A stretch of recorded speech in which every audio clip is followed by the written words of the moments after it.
Пожарныйма бол. Срочно пожарный керек болады. Асқарова 297 аға. Өртен бадыр вагон. Газ. Бейбарыс газ.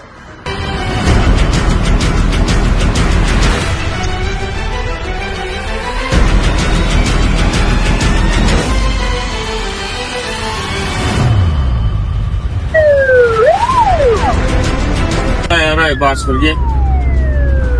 Арай барамыз да.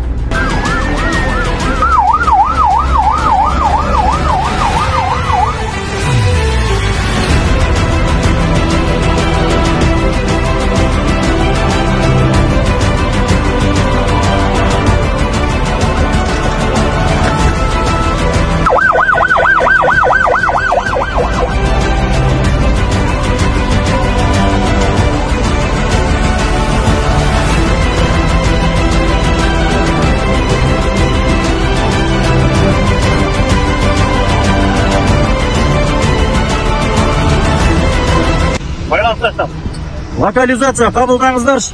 Қайдаса қабылдады, уақыт болғырып. Өтті байланыс.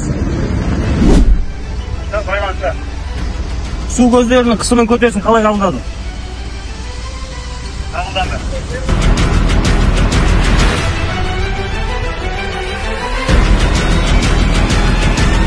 Төтенше жағдайлар қызметкерлерінің азаматтары, сіздерге рахмет. Осындай оқу жаттығуларды өткізіп беріп жатқандарыңызға.